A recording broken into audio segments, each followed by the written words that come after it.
Welcome to the Histology videotape series. This is the first in a series of 26 programs designed to help you learn microscopic anatomy, and today's program is on the use of the light microscope. It's going to be divided into several different parts. First of all, we're going to show you how to use the light microscope, and then we're going to describe some of the different kinds of microscopes that are used in visualizing things in tissue and cell biology, such as the Nomarski interference contrast microscope, the phase contrast microscope, the transmission electron microscope, and the scanning electron microscope. Now, in our discussion of the use of the light microscope, we're going to divide this into three parts. First of all, I'm going to take you sort of from the top down through the light microscope and show you what each of the parts is. Then we're going to follow the path of light through the microscope from the bottom up, and I'll take some of the parts off and show you how they work. And then we're going to physically show you how to align the microscope and use it properly. And if you can learn that, you're way ahead of the game, because very few people ever learn that. So, to start with, let's talk about the naming of parts. Up here at the top, we have two lenses, which are ocular lenses, or eyepieces, and in this case, these magnify the image 10 times. These are mounted in a binocular head, which swivels so that you can change the distance between the lenses to match the distance between your eyes. Now, right below that is a nose piece, which is here, and this nose piece has several different objective lenses mounted in it. There's a 4x lens right here, which magnifies things 4 times, and when you multiply that by the 10x ocular, you get a magnified image of 40 power. There's a 10x lens right here, which gives you a final image of 100 power. There's a 40x lens here, which gives you a final image of 400 power, and there's a 100x oil immersion lens, which gives you a final image of 1000x. Now, I'm going to look through the microscope here, and you can look with me, and it'll give you a chance to see how these different images look.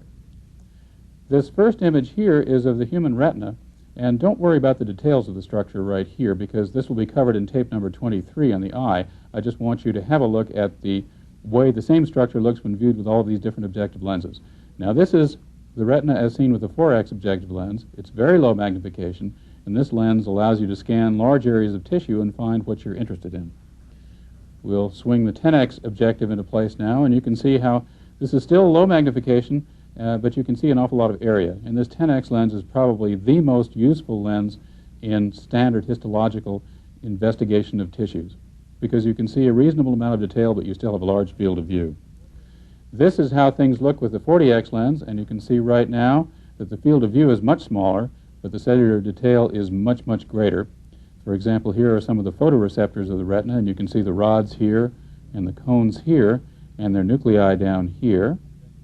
And now we'll swing the 100x oil immersion objective into place right here, and what you can see is a very small field of view and a small number of cells that look rather large. The oil immersion lens has somewhat limited use. You'll probably use it less than other lenses. It's just for seeing details of cells at very high magnification. Okay, now, now back to the naming of parts of the microscope. Beneath the objective lenses, we have a specimen stage right here, and this holds the slide that has the tissue that you'll be looking at. Beneath the specimen stage is a lens assembly called the condenser lens, and this focuses light on the specimen. And beneath that is the light source iris diaphragm right here, through which the light comes. Now, there are several controls that you should be aware of. This right here is the coarse focus that allows you to focus the objective lens of the specimen, and this is the fine focus, and you use the coarse focus to sort of find where you are and the fine focus to fine-tune things.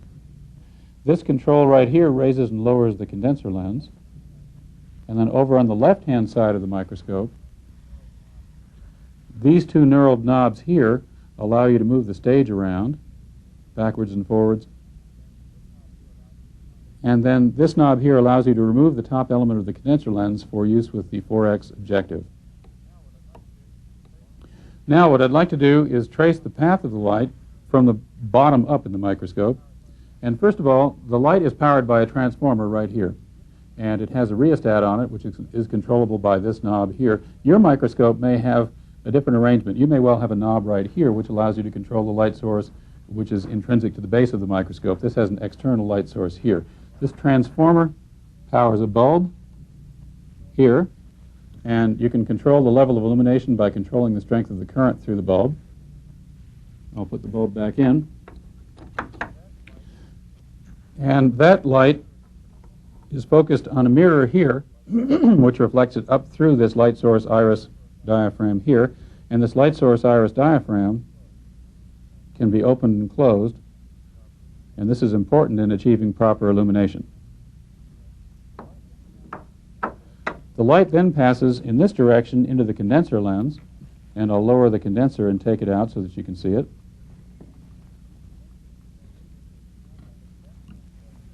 This is the condenser lens right here. It has a top element which is in place at all times except when you're using the 4x objective, and then you can remove it.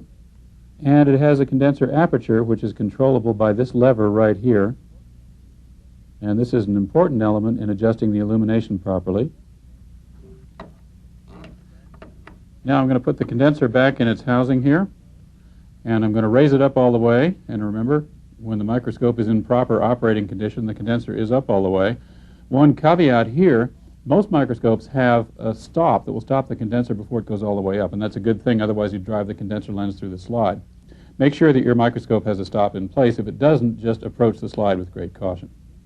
So after the light's gone through the condenser, it goes through the slide, which is on the specimen stage here, and then it travels through the objective lens and up here into the tube, which is also called the binocular head, and is reflected by prisms up through the eyepieces and then out into your eye. So that's, in a nutshell, the path of light through the microscope. Now what I'm going to do is show you how to align this step by step. So let's start as if the slide was not in the microscope. We'll put it here. And let's say you're just walking up to the microscope for the first time to use it. What do? Well, the first thing that you want to do is make sure the microscope is in the right position. And what I mean by that is the following. This binocular head swivels, and it does on many microscopes, so that the microscope can be used in either this position or as I had it before. Now this is the incorrect position. Let me show you why. And this is how many people use their microscopes. When the microscope is in this position right here, the binocular head is kind of hard to reach with your eyes, and your hands are way back trying to run the control knobs. This isn't the way it's meant to be used. This head only swivels so that you can fit this thing into a packing crate better, because the back edge is more square this way. The microscope really ought to be used with the binocular head facing out this way.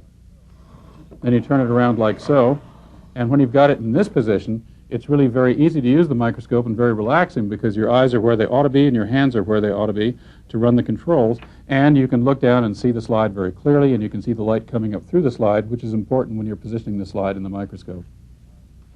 So now, if you're walking up to it for the first time and you have it set up correctly this way, what you want to do is, first of all, open the iris diaphragm at the level of the light source all the way to maximize the light, and open the condenser iris all the way to maximize the light. Make sure the condenser is in the full up position, and then turn on the light.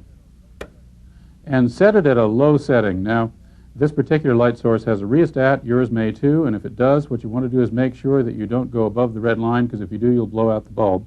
So set it at an intermediate setting, and you're going to use this control to control the light intensity henceforth, and then pick up the slide, put it in place, and the first thing that you want to do is to get part of the section in the light path. You can do that by moving the objectives out of the way, looking down at the slide, and when you move the slide about, you can find out when the piece of tissue is lit up by the little dot of light that's coming through the upper element of the condenser lens. That way you know you've got something to see. So now we've got something to see. This field stop is open all the way. The condenser is open all the way. What you then want to do is put the 10x objective lens in place, and that's the one you're going to be using in order to do most of your alignment. So with the 10x objective lens in place, what you then want to do is look through the oculars, or the eyepieces, and set the eyepieces so that you just see one image and so that it's comfortable for you, just as if you were using a pair of binoculars. Now, once you've got the eyepieces in that setting, what you want to do is make sure that both eyepieces are adjusted for your eyes. And so this particular microscope is probably like yours. It has one eyepiece that's fixed in place and the other that has an adjustment. So what you want to do is, just, in this case, the right eye is fixed and the left eye has the adjustment. So what I'm going to do is just look through it with my right eye and focus with the knobs that move the objective lenses. Focus the objective until I get a very clear image of the specimen, just with my right eye. Then I'm going to change and just look through the left eyepiece with my left eye and adjust this eyepiece until I get a sharp image. then you're ready to go. Now that you've got a sharp image in the microscope, you know that the top half of the microscope is aligned. Now there's one principle that we're going to follow here. That is, what you want to do is focus the top half of the microscope on the slide, and you also want to focus the bottom half of the microscope, that is the condenser lens, on the slide as well. And there's a very easy way of doing that. The way you do that is to close this field iris diaphragm about halfway, and then look through the microscope, and then using this condenser control, which here is this little black knob on the right-hand side, just raise or lower the condenser until you get a sharp image of the iris, of the field iris. And once you've got that, and you can sometimes get a slightly sharper image by closing down the condenser iris partway, once you've got a sharp image, you want to make sure that image is in the center of the field of light. And you can center that by centering the condenser, and you do that by means of these two knurled knobs right here, one on either side of the condenser. So looking through the microscope, you turn these knobs until you've got the image of the light source iris diaphragm right in the middle of the field, and there I've got it. And then you expand the light source iris diaphragm until it fills the field. Having done that, you just take the condenser iris and close it until you get an image that you like. And once you've done this, the microscope is basically aligned. Now, when you change objective lenses, you will have to change the size of this field iris because the field of view is different for each objective lens. But basically, once you've got the condenser focused, it will be in focus for all the lenses because these lenses are parfocal. They're focused with one another.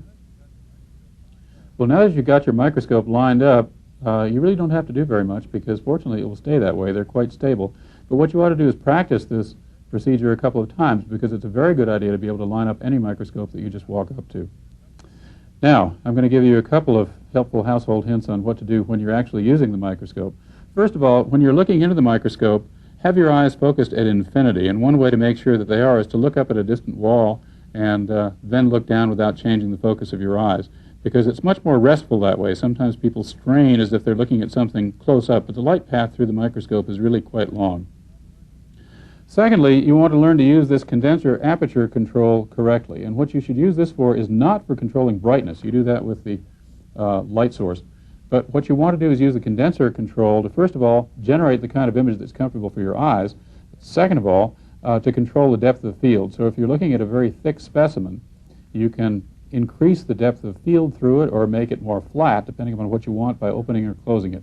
For example, now I'm going to look at a section of ground bone, and I'm going to have the condenser aperture open all the way. And you can see that these little black structures here, which are the canaliculi through which the osteocyte processes pass, are in focus, but you can't see very many of them. Now what I'm going to do is close the condenser aperture lens quite a ways, and that greatly increases the depth of the field. So notice all of these other canaliculi that come into the field of view gives you a very different image. So what you want to do is be aware of how to use this condenser aperture control. First of all, to reduce glare. Second of all, to produce the best image you can see. And third of all, to alter the depth of the field of the optics of the microscope. Now, another thing that you want to be careful to do is to always keep your right hand on, or your left hand as it may be, on the fine focus control of the objective lens, because as you look at biological specimens, you'll constantly be focusing up and down through the specimens since they're fairly thick. And this gives you some information in the depth dimension. Now we're going to have a look at how to use the oil immersion lens. This lens right here is the 100x oil immersion lens, and it's retractable. So you can turn it and drop it down into its functional position, or you can push it up and spin it part of a turn, and it'll stay up and out of harm's way. So what you want to do is have it in the retracted position, and then take some immersion oil and put the immersion oil right over the spot of light on the slide, and just use a very small drop of it. And then rotate the nose piece so that the 100x oil immersion lens is right over the oil. Unlock the lens, and then using the fine focus controls, and only the fine focus controls, move it until you get an image. Now, prior to putting the oil immersion lens in place, what you want to do is have a focused image with the 40x lens. Remember, all of these lenses are parfocal, and that means that when you're focused with one lens, all of them will be very close to being in focus. So by focusing first with the 40x, you make sure that the oil immersion lens is going to be almost in place, which makes it much easier to use. When you're through using the oil immersion lens, what you want to do is remove it from the light path immediately, then retract it, and then clean it and the slide right away. So I'm going to remove the slide here and just take one of these Kim wipes or some sort of tissue and wipe the oil off the slide, and make sure you clean it very thoroughly, otherwise you won't get a good image when you use it again. And then take a piece of lens tissue and clean the oil immersion lens. It's very important to do this right away because the dirt can cake on the oil can dry, and it can spoil the use of the lens next time. It's important to do it also because if you leave oil on the slide, when you move other objective lenses in place, you can oil their surfaces, which means you won't be able to see very much.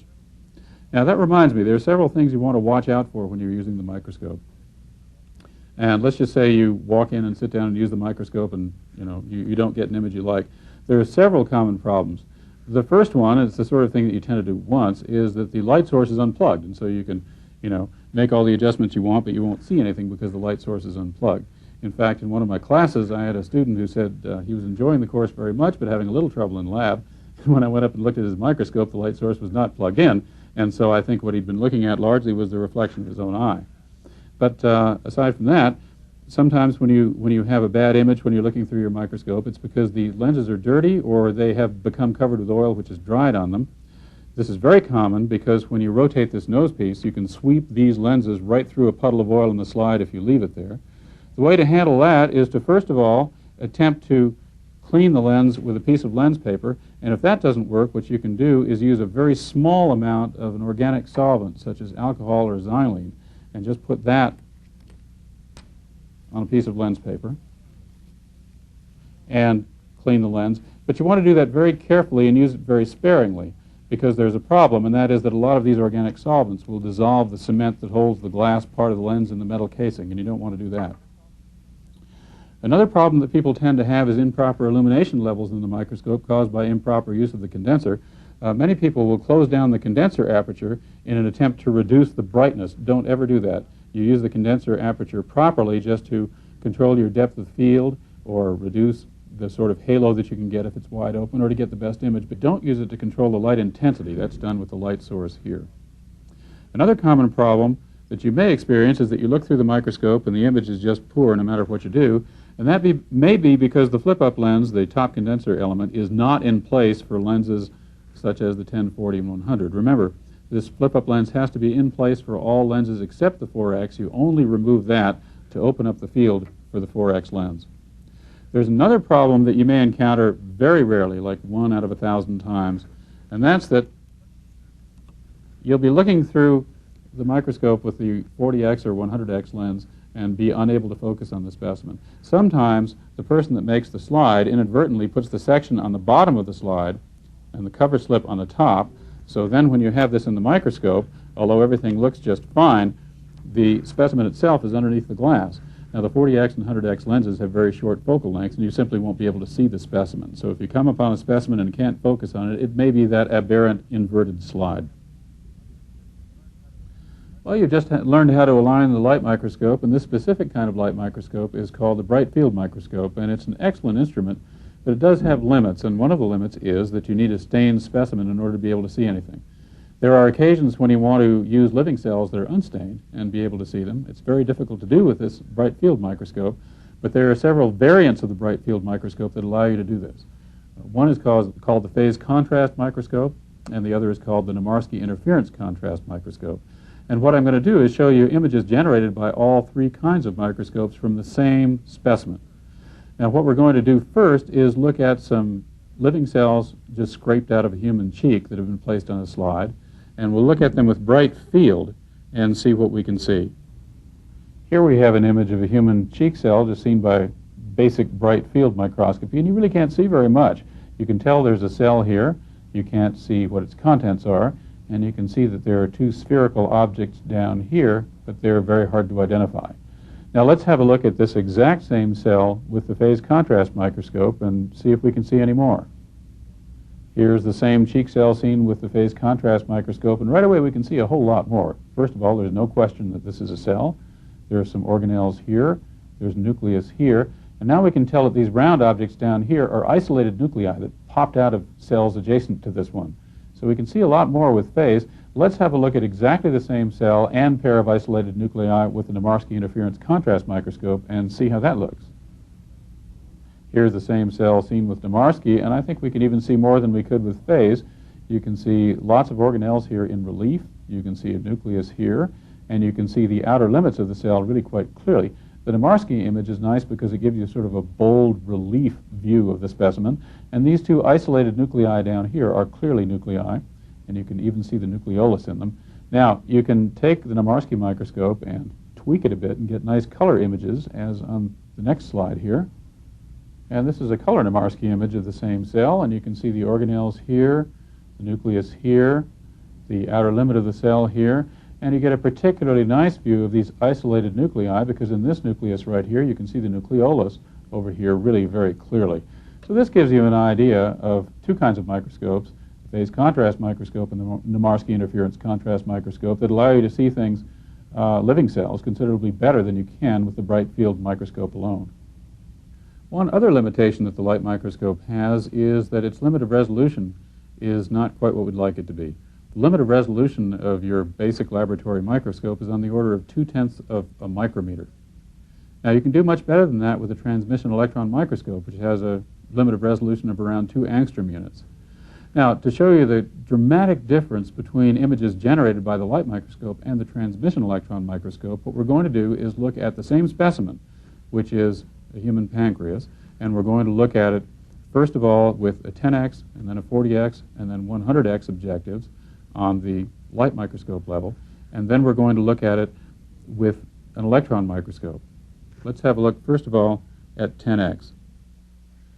This is an image of the pancreas as seen with the 10x lens in the bright field microscope, and you can see a number of secretory units such as this one, which are called acini, and in the middle of these secretory units are all of these dark secretory granules.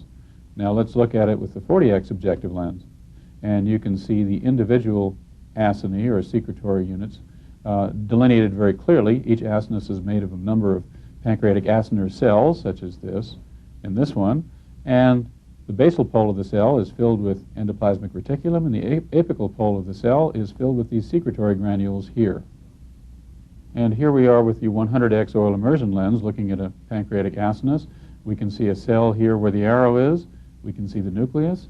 And in the apical pole of the cell, we can see some of these secretory granules, or zymogen granules as they're called. And in the basal pole of the cell, there is some rough endoplasmic reticulum, but here's where the resolving power of the light microscope becomes inadequate.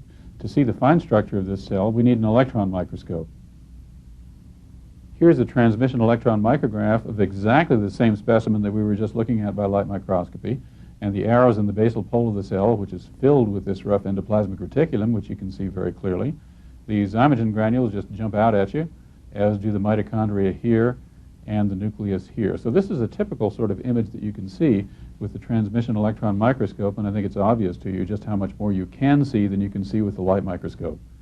Now, several weeks ago, we were up at Colorado State University at their laboratory for high voltage electron microscopy doing some research, and we took some video footage of their electron microscope so that you could actually see one of these things in the flesh, or in the steel, if you will. So let's go to Fort Collins and have a look at an actual electron microscope. What I'm standing next to here is a conventional transmission electron microscope, so-called because the electrons are transmitted through the specimen. The electrons, which operate at a very high accelerating voltage, anywhere from 25,000 to 100,000 in this particular machine, are accelerated by an electron gun here. They're shot down through this column, which is held at a very high vacuum, and pass through a specimen right here, which is a thin section of biological material, about 500 angstroms thin, that's suspended on a specimen screen. The electron beam is focused by a series of very powerful electromagnetic lenses, and after it's gone through the specimen, the electron beam makes an image on the fluorescent screen, which is down here. Now, if you want to photograph a particular field of view, all you have to do is raise the fluorescent screen, open the shutter, and take a photograph. And by following that procedure, you can get extremely high resolution images that are on the order of 2 angstrom units, and 2 angstrom units is extremely small. Now, let's go have a look at a scanning electron microscope, which is really quite different. What we've got here is a scanning electron microscope, and this is radically different from the transmission electron microscope because instead of shooting the electron beam through a section of material, it bounces an electron beam off of a gold-coated surface of a specimen. Consequently, it gives you a nice sort of relief-looking image of the specimen itself. Now, like the transmission electron microscope, it involves a beam of electrons which are accelerated by an electron gun here. They pass through a series of electromagnetic lenses in the column here, and then they strike the specimen, which in this case is at the bottom of the column in this specimen chamber. Now, in the scanning electron microscope, the electron beam literally scans across the surface of the specimen, and since the specimen is coated with gold, it kicks out secondary electrons that are picked up by a collector over here in back of the column. That signal is amplified, and then it's displayed on this television screen right here, and the television screen is scanning in synchrony with the electron beam that's scanning the specimen. And so what you get is a very elegant image of the surface of the biological material you're looking at. Now, let's have a look at a typical image generated by a scanning electron microscope.